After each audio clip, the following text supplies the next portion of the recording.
여러분 안녕하세요. 오늘은 교사교육 시리즈 쉬운 세 번째 시간으로 여러분을 찾아뵙고 있습니다. 오늘 할 주제는 유대인 인격주의 철학자 마틴 부버라고 하는 분입니다. 유대인 자녀교육을 계속 이렇게 했는데요. 오늘 마틴 부버를 택한 이유는 이 마틴 부버가 이스라엘 교육에도 영향을 많이 미쳤고 또한 기독교 교육에도 많이 영향을 미쳐서 이 마틴 부버의 사상을 여러분에게 소개해 드리려고 합니다. 오늘은 마틴 부버의 사상이고 다음 주는 그의 교육론 그리고 그의 교육적 사상이 기독교 교육에 미친 영향에 대해서 그렇게 알아보려고 합니다. 이스라엘 출신 학자 중에 과학자를 대표하는 사람은 아인슈타인이고요. 또 이렇게 정치학자 중에는 바이츠만이라는 사람이 있고, 철학자를 대부분 이 유대인 철학자 마틴 부버를 들고 있습니다. 이 마틴 부버가 전 세계의 사상에 굉장히 큰 영향을 미쳤고요. 특별히 교육과 또 이스라엘 교육, 유대인 교육, 또 이 기독교 교육에도 영향을 많이 미쳤습니다. 우선 제가 이게 이제 부산의 그 경성대학 시절에 쓴 책인데요. 기독교 교육의 이론과 실천이라는 이 책 속에 한 3분의 1 정도를 마틴 부버를 할애해서 이렇게 소개하고 있고요. 그 다음에 이것은 1994년도에 연세대 연합신학대학원 대학원 논문집입니다. 이제 주로 교수님들이 쓰셨는데요. 현대화 신학이라고 하는 것인데 제가 이 논문집에 마틴 부버의 인격주의와 기독교 교육이라는 논문을 아주 길게 이렇게 게재한 그러한 책입니다. 그래서 이 두 책에 나온 이야기를 간추려서 여러분에게 말씀드리려고 하는 것이죠. 마틴 부버는 1878년에 오스트리아의 비엔나에서 태어났고요. 그곳에 자라다가 중고등학교 과정은 폴란드에 가서 과정을 밟았고 이제 대학생이 돼서 다시 오스트리아로 와서 비엔나 대학에 입학해서 공부를 했고요.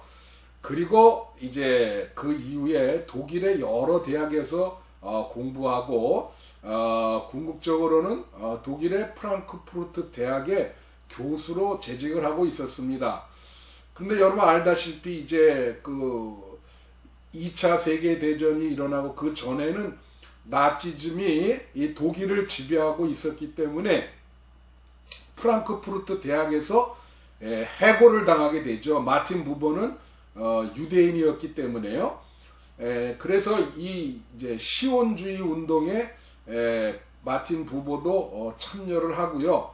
1938년에 그 예루살렘으로 귀환을 해서 거기 이제 히브리 대학에서 교수로 봉직을 하고 있다가 많은 책을 집필하고 1965년에 이제 돌아가시게 되는 것이죠.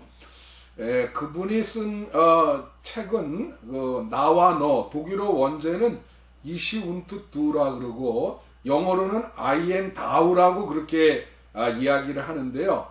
이 나와 너라고 하는 책이 주저입니다. 이렇게 보면 주로 무슨 뭐 멜로의 드라마 같은 그런 책인데 연애를 하는 책 제목 같은데 그게 아니고요. 아주 심오한 철학적인 책인데 책 제목은 나와 너지만요.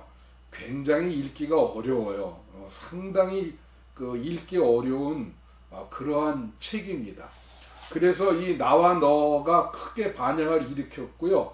그 다음에 인간론의 책 중에는 인간과 인간 사이라는 책이 있습니다.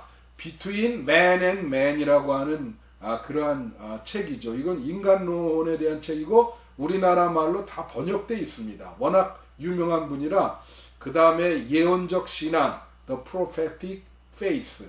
그 다음에 유토피아의 길, The Path of Utopia. 그 다음에 선과 악, Good and Evil이라고 하는 책이 있고요. 그리고 신의 하나님의 일식, The Eclipse of God이라고 하는 그런 책이 있는데 이 외에도 많은 책들이 있습니다. 그 미국의 기독교 교육학자 중에 그 캔디 B 쿨리라고 하는 그런 학자가 있습니다.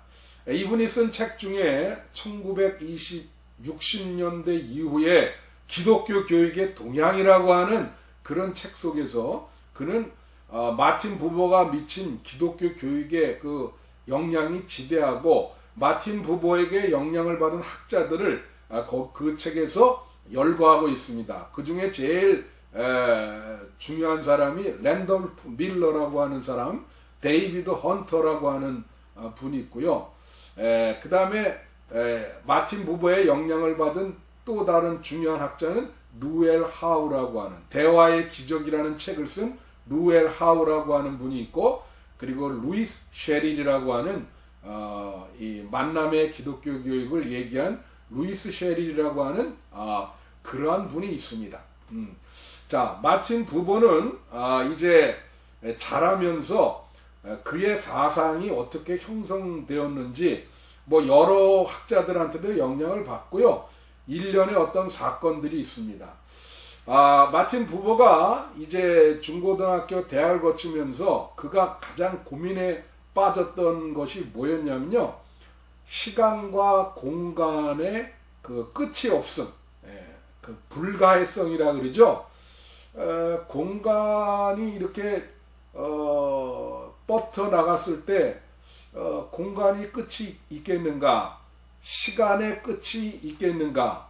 이 시간과 공간의 이 끝이 없음에 대해서 젊을 때 부버는 상당히 고민을 하고 그것 때문에 병이 났을 정도였다고 그렇게 기록되고 있습니다.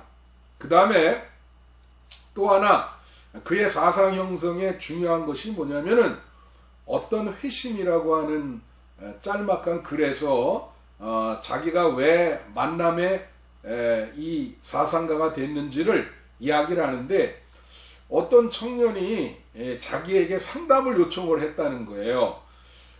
그런데 자기가 너무 바빠서 차일피일 그것을 미뤘다고 합니다. 다음에 보자. 계속 다음에 보자.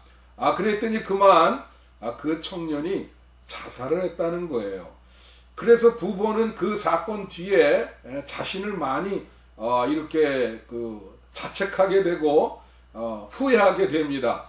그래서 그때 느낀 것이 만남의 책임, 만남의 현현, 만남의 현존이라고 하는 거, 프레젠스, 굉장히 이게 중요하다라고 하는 것을 깨닫게 되었다고 그렇게 말을 합니다.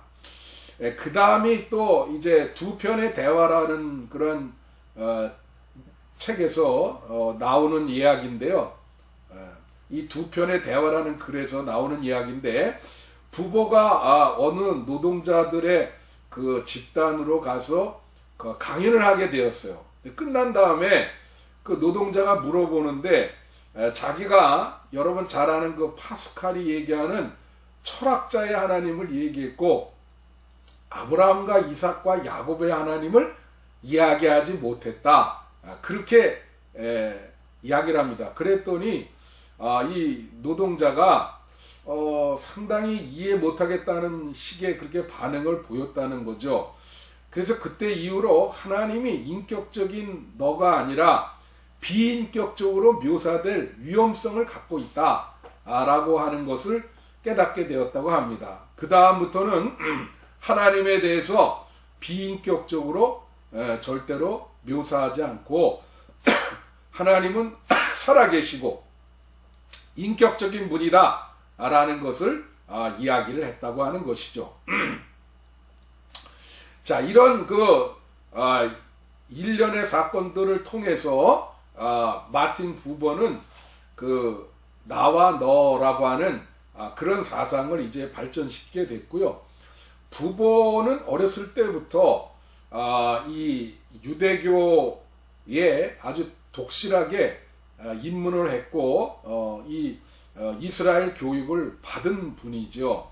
특별히 나이가 들면서 하시디즘이라고 하는 유대교 개혁적 신비주의인데요. 거기에 빠지게 됩니다. 그래서 그 사상이 많이 이 마틴 부버의 사상에 영향을 주게 되는 거죠.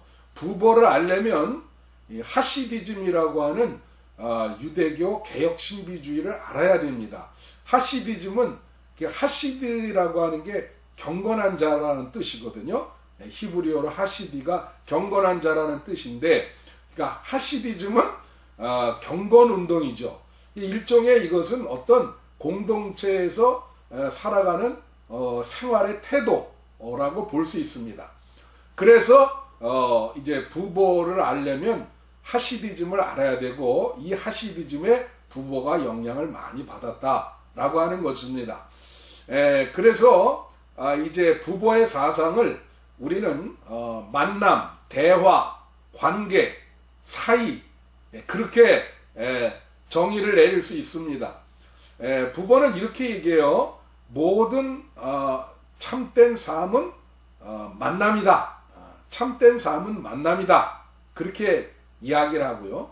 또 관계에 대해서는 태초에 말씀이 있었다고 그렇게 신약성경은 얘기하는데, 부버는 뭐라 하냐면 태초에 관계가 있었다. 그렇게 이야기를 합니다. 그래서 관계, 좋은 관계가 우리에게 다가오면 그것은 행복한 것이고, 그 관계가 우리를 떠나서 멀어져 가면 우리는 불행하다. 그렇게 부버는 얘기를 했습니다. 대화에 대해서도 그는 이 대화를 세 가지로 나눠요. 하나는 순수한 대화. 이것은 정말 나와 너의 인격적인 대화인데요. 그리고 실무적인 기술적인 대화가 있습니다. 이것은 어떤 전문적인 지식을 서로 나누는 그런 어떤 비즈니스적인 대화라고 볼 수가 있죠. 그리고 또 하나 나쁜 대화가 있는데, 대화를 가장한 독백, 대화로 유장된 독백, 그것은 대화가 아니라 대화는 하는데 자기 말만 하는 독백이다. 그래서 대화에서는 나와 너의 인격적으로 서로 상호성을 인정하는 대화가 중요하다. 그렇게 이야기를 하고, 인간과 인간 사이, 인간은 인간과 인간 사이로서 존재한다. 그렇게 이야기를 하고 있습니다.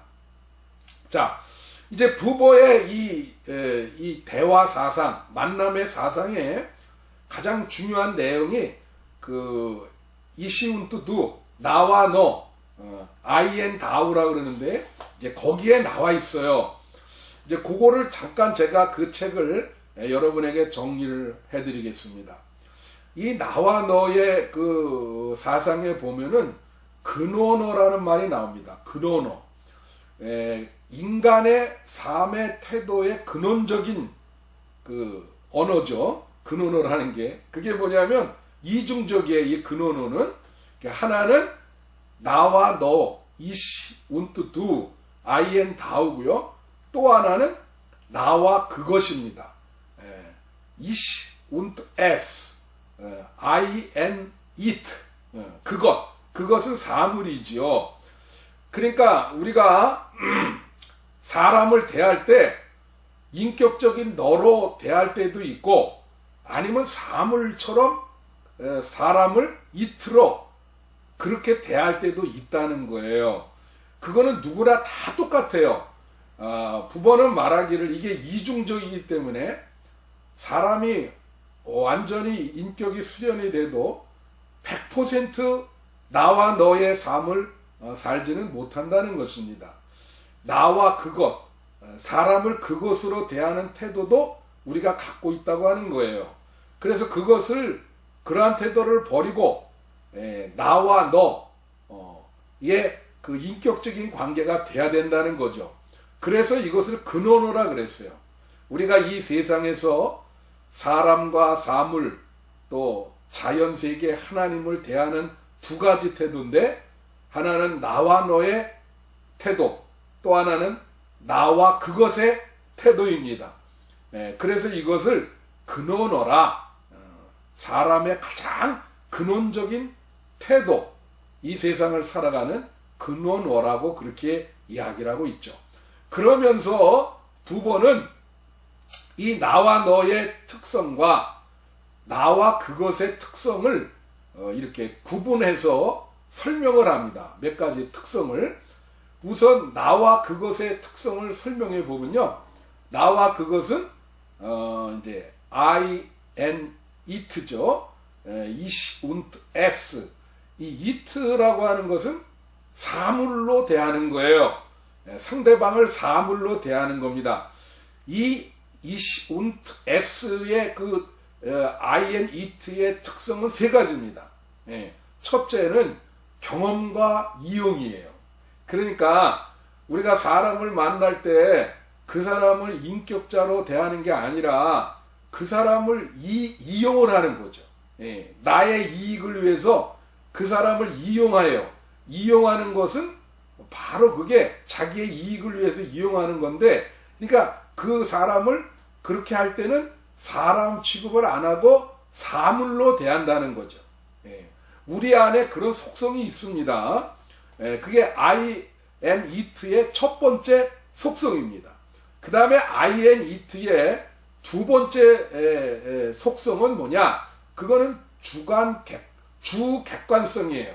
그래서 자기는 주관적이고, 이 주관이 아주 능동적이고, 이 타인은 객관적이고, 그리고 피동적이에요. 그러니까 쉽게 말하면 나는 주관이 돼서 타인을 분석하고, 그리고 타인을 어떤 목적으로 사용을 하고, 그리고 나는 아주 능동적이지만 이 다른 타인들은 피동적으로 그렇게 대하게 된다는 거죠. 그래서 여러분, 그때 파커 팔머의 교사론 할 때 제가 이 얘기를 했는데, 주관과 객관으로 분리되는 게 별로 좋은 게 아니다, 그렇게 이야기를 했잖아요. 그래서 이 I and it는 내가 절대고 남은 it이기 때문에 내가 주관이 이 객관을 분석하고 그렇게 하는 것이죠. 그리고 세 번째 특징이 간접성입니다. 그래서 이 주관인 내가 현재성이 아닌 과거성으로 존재를 한다는 거예요. 그거를 간접성이라 그렇게 이야기를 부보는 하고 있습니다. 이 세 가지가 바로 I and it, 그 타인을 사물로 대하는 그런 태도의 특징이다, 그렇게 이야기를 했습니다. 그 다음에 그렇다면 이제 나와 너, 타인을 인격적인 존재로 대하는 나와 너의 특징은 5개가 있습니다. 그 5개는 뭐냐? 첫째는 상호성이에요. 상호성이라는 것은 이 항상 부부에게 중요한 것은 이 존재를 인정해야 되는 거예요. 이 두 존재가 서로 독립이 돼 있어요. 나, 독립적인 존재, 너, 독립적인 존재예요. 그래서 이 나와 너의 독립성을 훼손하지 않고 상대방을 받아들이는 태도가 상호성입니다. 이 부보의 사상은 항상 이 나와 너가 독립적으로 존재하면서 상호적으로 받아들이면서 수용하는 그런 사상 구조를 갖고 있어요. 그게 상호성이에요. 그 다음에 이제 현재성, 현재가 충만합니다. 이 현재가 중요해요. 그 다음이 뭐냐면 강렬성입니다. 이 강렬성이라는 건 뭐냐면 나와 너 사이에 어떤 제3자가 개입하면 안 돼요.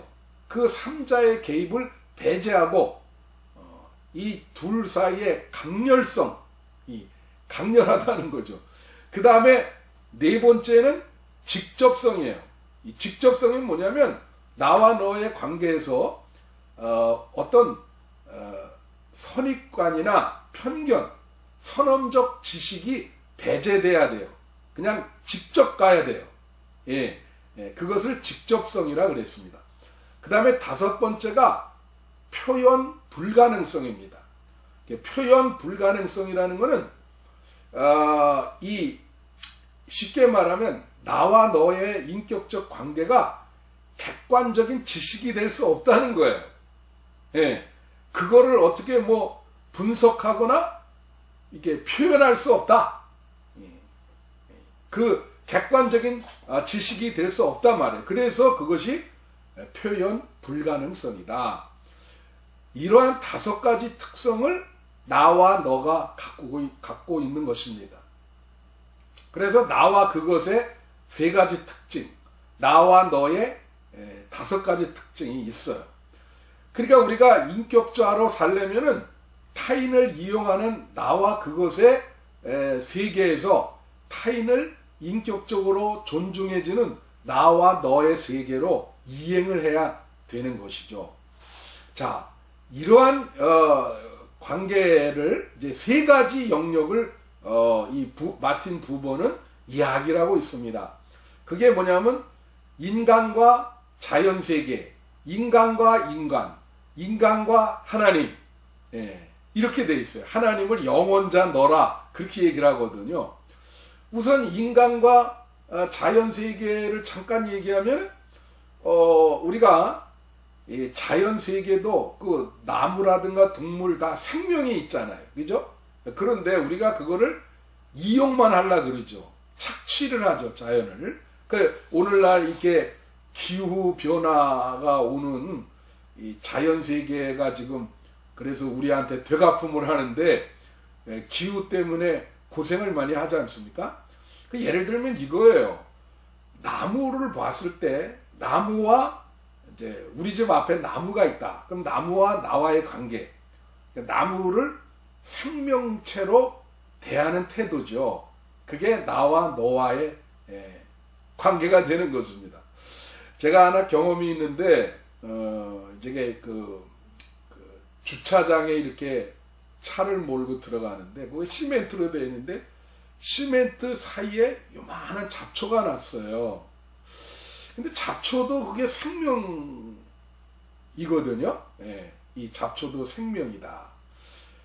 저희 선배님 중에 그 고진아 목사님이라고 부부가 있는데 그분들이 그 잡초가 생명이 있다. 그래서 그 잡초론 그거를 전개하는 분인데 근데 운전을 하면서 이게 제가 들어가는데 그냥 밟아서 죽일 수 있는데 근데 그 틈 사이에 나온 잡초를 내가 무의식적으로 피하게 되더라고요.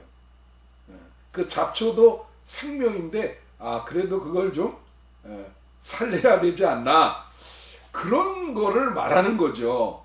인간과 자연 세계는 그렇게 우리가 자연도 너로 인격적인 너로 대해야 된다. 그것이 바로 부보의 사상입니다.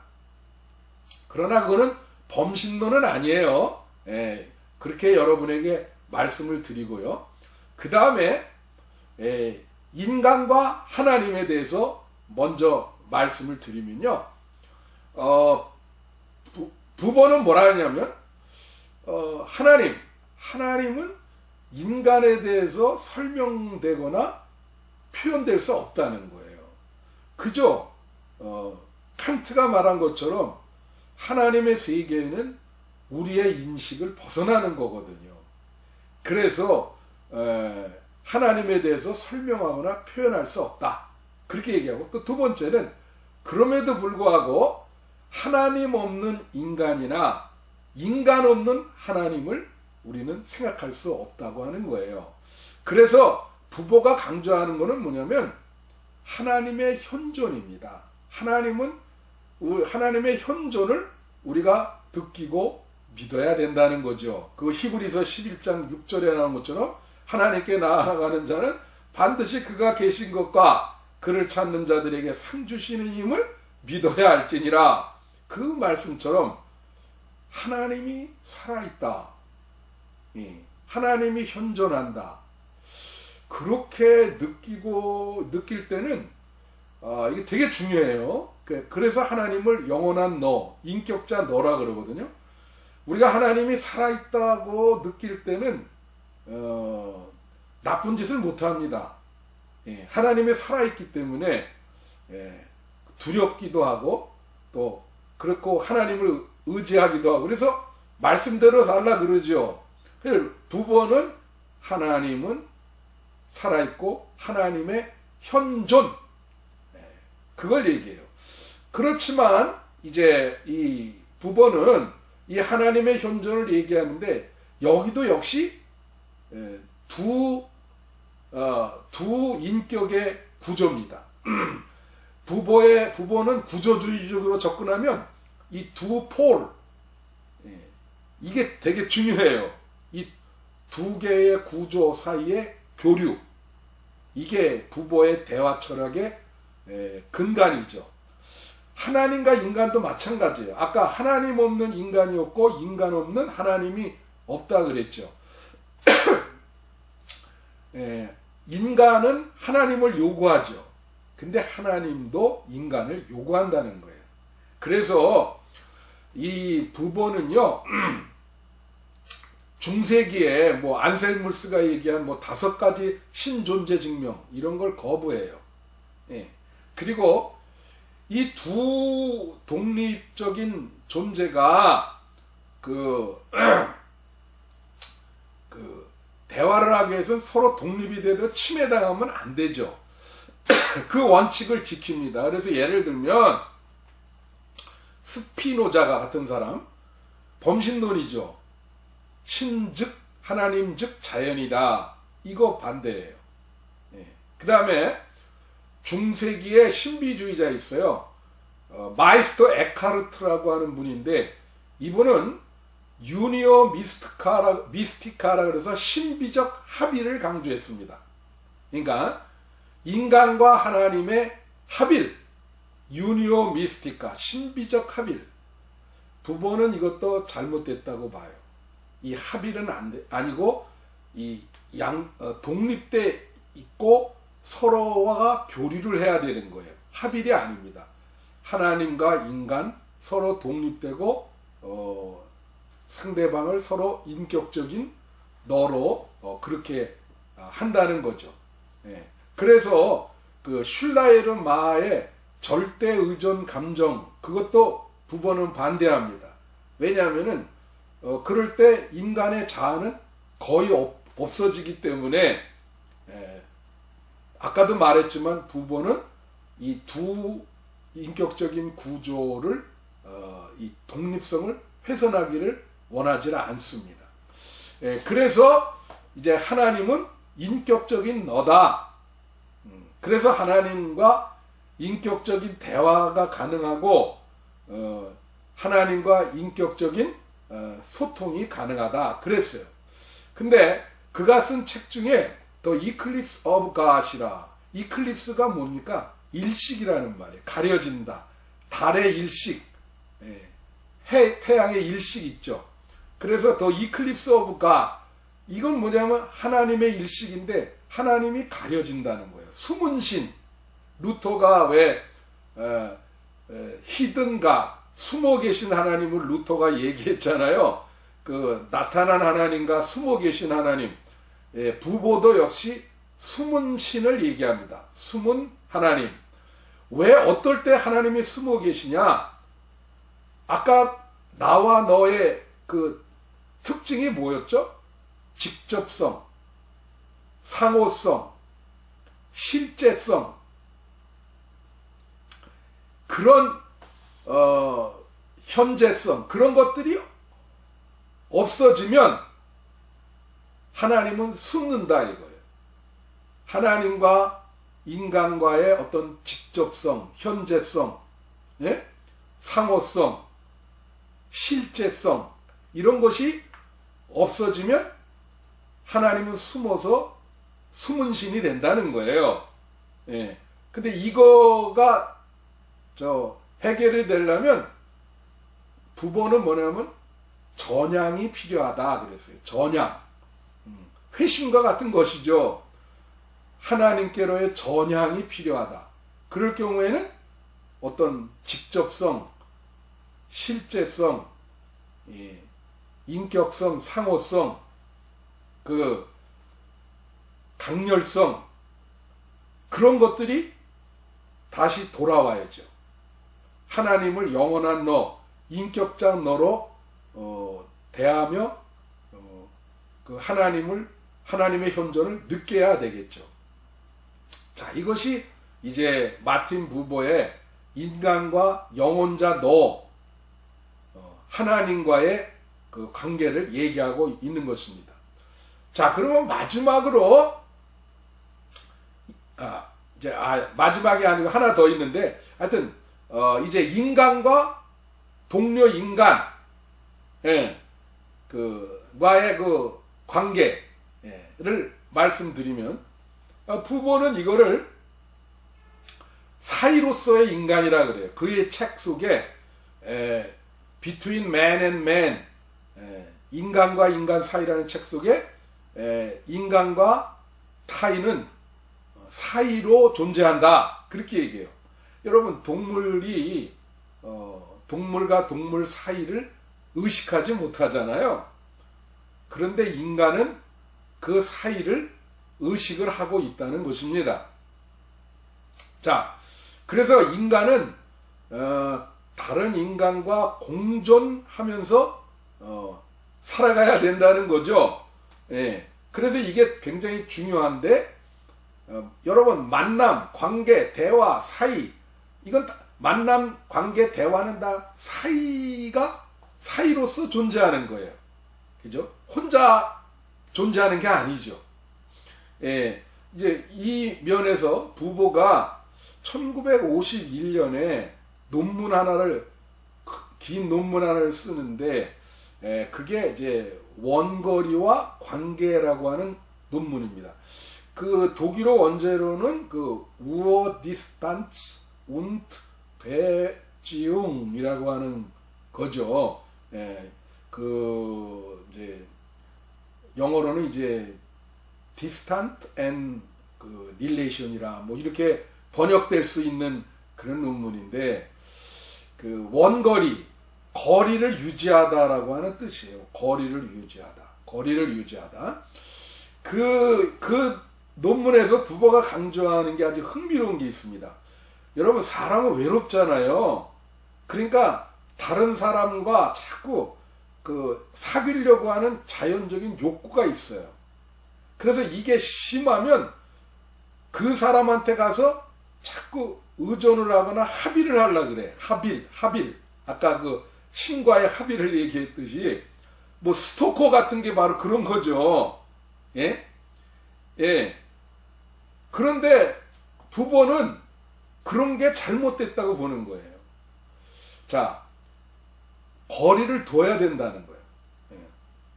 거리를 두었다 그래서 그 사람을 사랑 안 하는 게 아니죠. 그 사람을 인격적으로 대우 안 하는 게 아니에요.